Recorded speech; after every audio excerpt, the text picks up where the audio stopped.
Chernobyl, a million casualties. Next on Enviro Close-Up.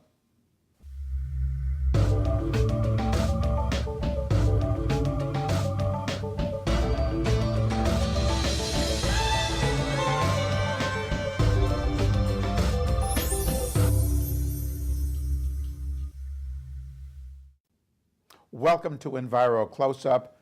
I am Karl Grossman. This coming April 26th marks the 25th anniversary of the Chernobyl nuclear plant disaster.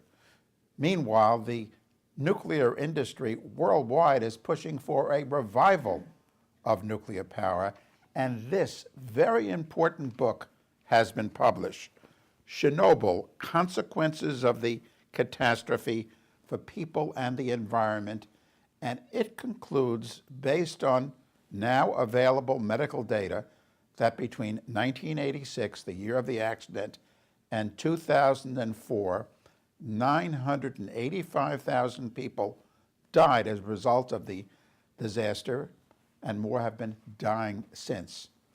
With us is Dr. Janette Sherman. She's the contributing editor of this book, which was authored by a noted Russian biologist, Dr. Alexei Yablokov, Vasily Nestorenko, and Alexei Nestorenko. They're both from Belarus. Welcome, Janet. How did these people die? I mean, we're talking a million people dead from this nuclear plant accident. How? They died of multiple different kinds of diseases, from cancer to heart disease, brain damage, thyroid cancer, but many, many children died in utero, in other words, before they were born, or died of birth defects after they were born. How did these scientists determine 985,000 deaths as a result of Chernobyl? Based on medical data that were available to the scientists. Now, what we've heard, frankly, since the accident, from the International Atomic Energy Agency, which is the global group which is supposed to regulate and promote nuclear power, the casualties of Chernobyl, well, currently the IAEA, International Atomic Energy Agency, on its website says maybe in all be 4,000 people dead. Now that's quite different from 985,000. Why this discrepancy? Well, they released a report called the Chernobyl Forum, and they only included about 350 articles available in the English language. But Drs. Yablokov and the two Nestorenkos looked at well over 5,000 articles. And the people who were actually, we hate to use the term, but boots on the ground, people who were there and saw what was going on. We're talking about medical doctors, scientists, veterinarians, epidemiologists who saw what was happening when people in their communities were getting sick and dying.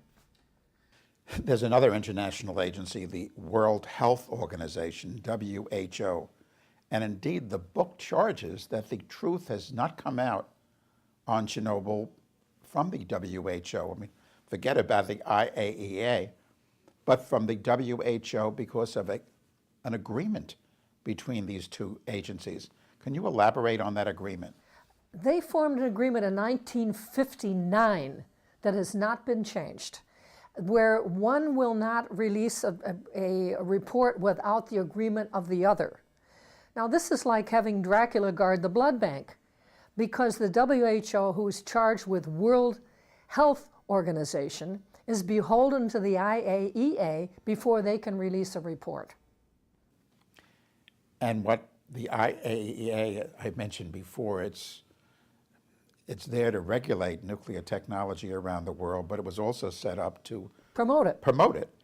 And it evidently does not want anything from WHO, which would indicate that nuclear power is not good for one's health. That's right. And this needs to be ended. This agreement needs to be stopped. Let me go right to you. Now, you've devoted your life to the impacts of poisons. I mean, that's been your specialty. Mm-hmm. You're a toxicologist. Here you're editing this book, you're going through all this scientific data. This has to be 1,000,000 dead, the Chernobyl accident, the biggest technological disaster in the, frankly, the history of the world. It's true. How did you feel as you looked at the data and you put this book together? Well, I realized it was far worse than I thought it was.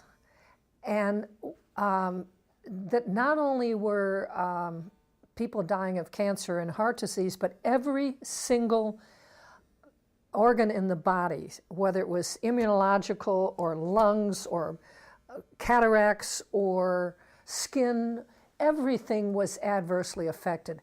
But not only people, every single system that was studied, and not all were, but every system that was studied, whether it was humans or fish or trees or birds, bacteria, viruses, wolves, cows, every system was changed.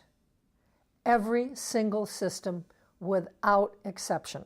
And this is reflected in this book. It's not just human effects. Many of the birds and animals had similar adverse effects as humans. Now, most people aren't familiar with, I mean, we all know, I think, at this point that radioactivity and cancer go together, but like heart problems, heart disease, how does that connect? Well, one of the most fascinating things that I learned when I was rewriting the text of the book and going through all the data was one of the scientists, Bandashevsky, had done a study that showed that the cesium-137 levels in children were the same as he had found in test animals and were causing heart damage. He reported this, and for his work, he was put in prison. And he was put in prison? He was put in prison, yes. And he analyzed, these are animals that were... Well, he did the original study on animals, and then he was a pathologist, and he was studying the results in children, and he found the same changes in the hearts of children who had died as he'd seen in the animals. And when he reported it, his thanks was he got arrested and put in prison. The radioactivity from Chernobyl, Russia, Belarus, the Ukraine, these were 3 places where, I mean, a lot of the radiation was deposited. But according to this book, again, based on data, I mean, those poisons came down all over the world. Yes, they did. And the greatest concentrations came down in Belarus, Ukraine, and Russia. But the greatest amount, more than 50%, spread around the entire northern hemisphere. Particularly went north into Scandinavia and eastward into Asia. As far as China. Oh, yes. The book concludes, indeed, that the deaths as a result of Chernobyl occurred not just in Belarus, Russia, and the Ukraine, but all over. Oh, around the entire the world, yes, of course.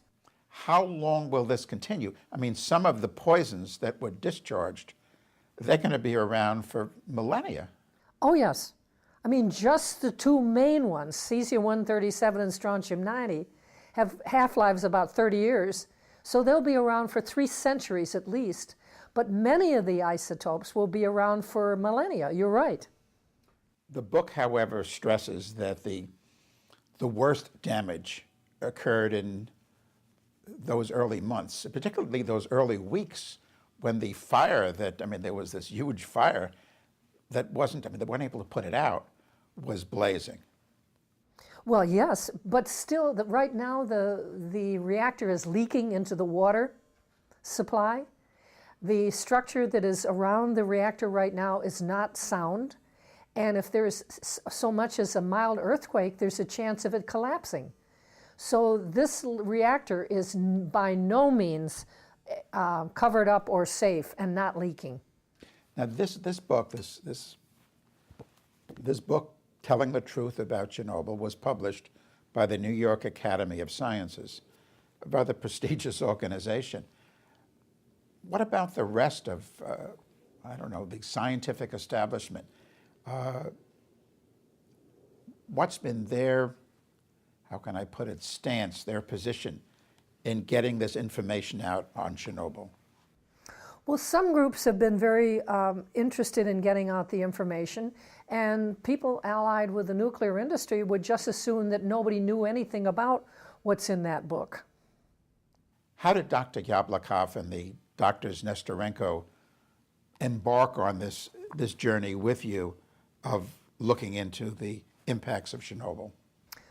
Well, they have been aware of the WHO-IAEA agreement, and actually there have been people 24/7 outside of the WHO headquarters in Geneva trying to get this stopped, this agreement stopped. These people have been demonstrating? Demonstrating, yes. Picketing because of this Agreement. What the book describes as a collusive agreement between the IAEA and WHO. That's correct.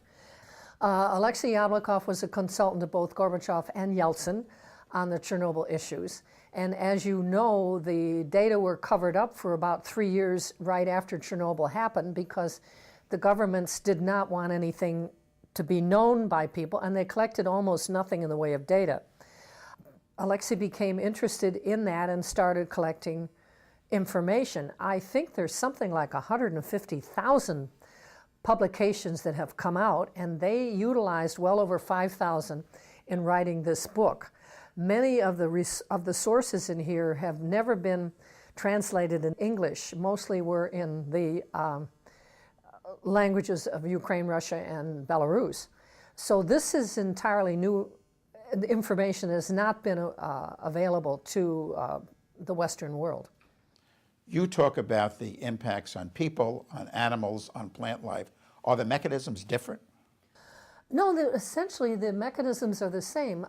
Exposure to these radioactive isotopes are taken up by plants, are taken up by birds, taken up by humans, and damage the cells, kill some of the cells, damage the DNA, damage the genetic mechanisms of species. Now, if it kills a cell, then it's not going to go on to cause cancer. If it damages a cell, it can go on to cause cancer or a birth defect in a human, a bird, or even quote, birth defects in plants. Plants have been altered by Chernobyl. Now, you just mentioned how the consequences were a lot to the northwest because the winds were blowing towards, of all places, Scandinavia. Yes. The lapse, I mean, people who had nothing to do whatsoever with Chernobyl or nuclear power, they got hit. There was rain and there was fallout and so forth.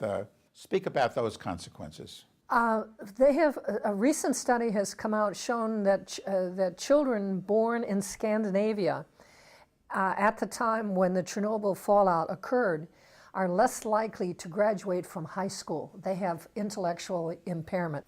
Probably the most serious consequence of Chernobyl that I'm aware of is that only 20% of children in Belarus are considered healthy.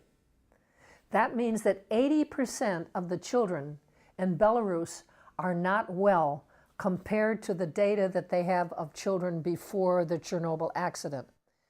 And they're medically not well, and they are intellectually below par. How would that, what would be the relationship there between radioactivity and a deterioration of intellectual capability?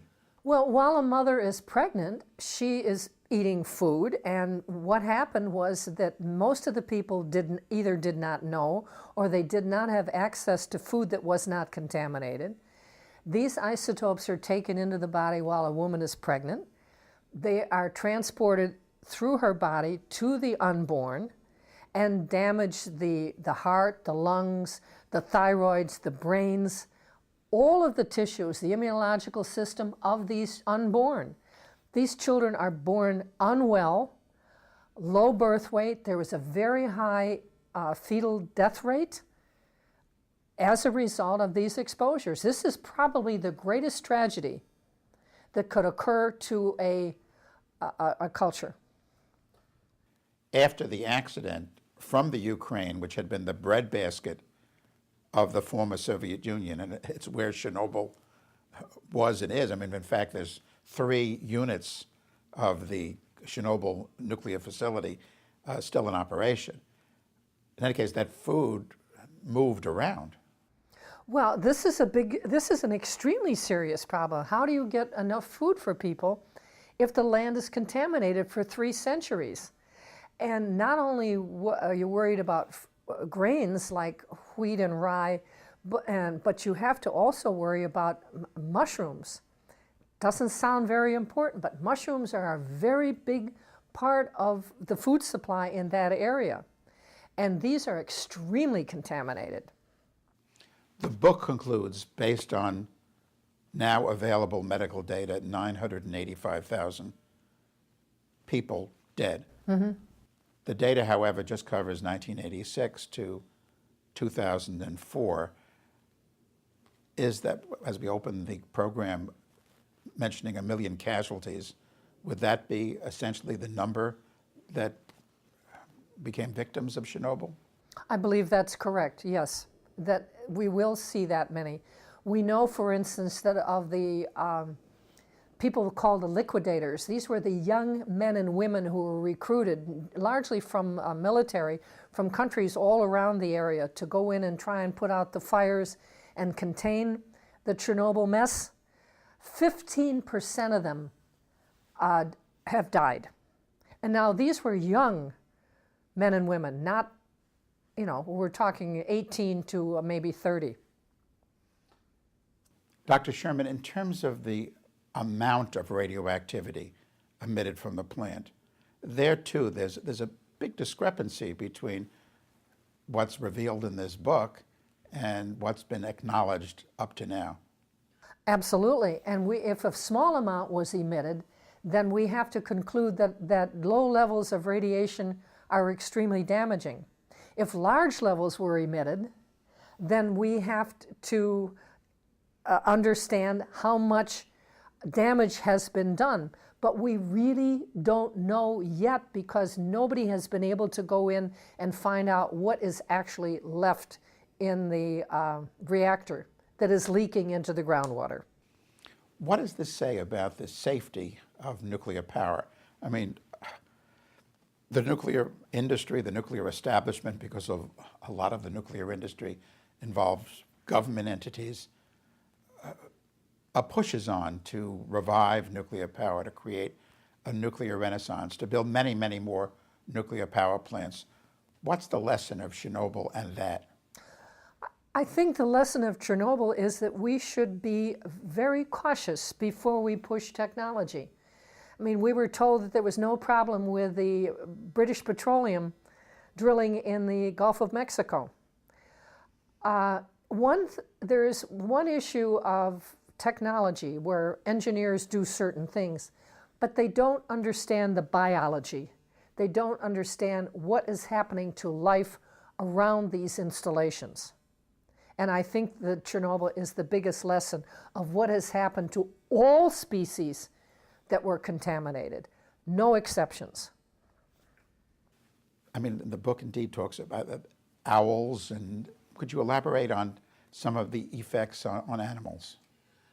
One of the scientists whose photograph is on the cover of the book is Tim Mousseau from the University of South Carolina.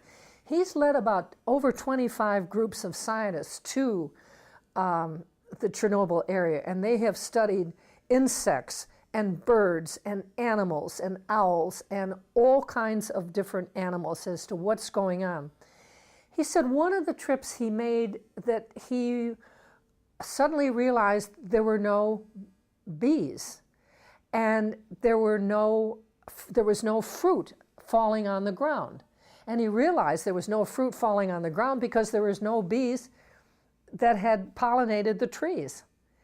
So he is predicting, and this may indeed happen, that there could indeed be a complete loss of species around Chernobyl as a result of these isotopes that are still decaying that could wipe out entire species. After all, it is a major bird transport area, a migration area, And we don't know what's happening when the birds come through, eat whatever they can find on the ground, and then fly on, dropping the berries further on after they've left the Chernobyl area.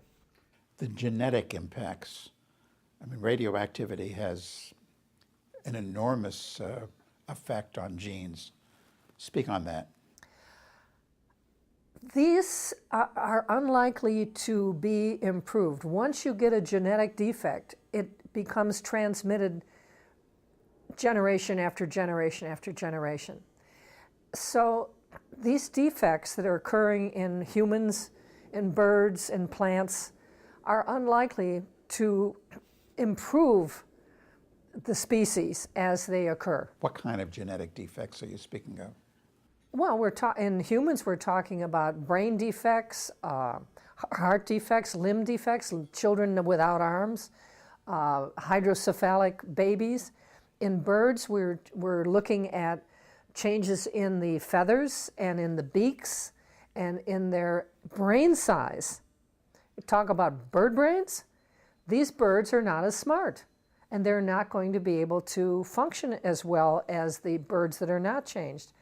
We know that the plants have been changed irreversibly. You know, this is not rocket science. We know where these isotopes go. We know that iodine goes to the thyroid. We know that strontium-90 goes to bones and teeth, particularly of the unborn. We know that cesium-137 goes to the heart and to the muscles. This is not a mystery. And if we know this, we can predict what the adverse effects are going to be. And indeed, they turned out to be just that, and it's proven in this book. This has to constitute one of the claim that just a few thousand people died as a result of the Chernobyl disaster, one of the biggest lies in history, no? Absolutely. And they've been able to get away with it. I mean, we need to put pressure on the WHO and the United Nations to separate the WHO from the IAEA. Not just on the international level with the International Atomic Energy Agency and the World Health Organization. Here in the United States, the Nuclear Regulatory Commission has too tried to minimize the impacts of radioactivity. You're absolutely correct. And I can go back to the Atomic Energy Commission before the Nuclear Regulatory Commission. I worked for the AEC at the University of California in 1952. That was my first job out of college. And if I could figure out, with my limited experience at that time and my limited education at that time, that radiation was harmful, then other people could figure it out. We have had secrecy and lies to the American public for decades about the effects of nuclear radiation. There have been cover-ups, there have been falsification of data, there have been people who said, well, don't worry about a little strontium-90, don't worry about the tritium coming out of the plant. We know that Davis-Besse almost melted within an inch of its containment as a result of poor maintenance. And I believe it's just a matter of time before we have another nuclear problem somewhere in the world, if not in the United States. Well, why? I mean, you were within the nuclear establishment way back. We're talking about a half century ago. Yes. Plus. I mean, it had to do with money? Does it have to do with promoting a technology that these people are connected with, the nuclear scientists? Why the lying? Why the deception?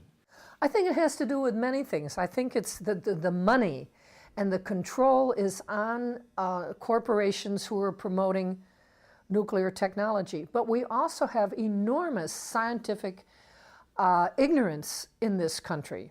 People who really don't understand biology. I think if I lined up 20 people let's say in a mall someplace and said, put your hand over your liver, I'll bet you half of them couldn't do it. And to explain to people what's happening with nuclear radiation, I think our educational system is so poor these days that children are not learning about biology and physics and chemistry And it's essential because it's such a major part of our culture and our economy. As you plowed through all this data, the consequences of Chernobyl, did the experience back decades ago, connect in any way to what you were doing? Oh, absolutely. I mean, this has been known for decades. The adverse effects of radioactivity have been known for decades. This is not something that has just occurred in the last couple of years. I mean, scientists who have any knowledge whatsoever of physics can figure out where a isotope is going to go in a body or in a plant or in a bird. I mean, this is not mysterious kinds of science. What does Chernobyl represent? I mean, if we're talking 1 million dead, what does it represent in terms of technological history or the current technological scene? What does it mean? I think it represents very strongly that we cannot depend on technology, nor can we depend on humans who operate and design this technology, because the ultimate failure is human failure, as happened at Chernobyl. But you're talking here about health consequences on the most massive of scales. Yes, indeed. Around the entire northern hemisphere. Wherever the fallout was, people ended up dead. They wound up dead, and they wound up with children who were grossly impaired intellectually and medically. And this is going on. It hasn't stopped yet. It's still going on. Dr. Sherman, how can people get a copy of this book? They could contact me by email. I am toxdoc, T as in Tom, O-X, D as in Dorothy, O-C, .js at verizon.net. And I hope to have information on how they can get copies of this book. Yes, I think it's very important at this time that people learn the truth about what happened as a result of the Chernobyl disaster. Thank you so much for doing this work, Dr. Sherman. This has been Enviro Close-Up. I am Karl Grossman. Thank you for watching, and to get a copy of this or any Enviro video program, just visit our website at www.envirovideo.com. This program was taped on March 5, 2011, 6 days before the nuclear disaster in Japan began unfolding.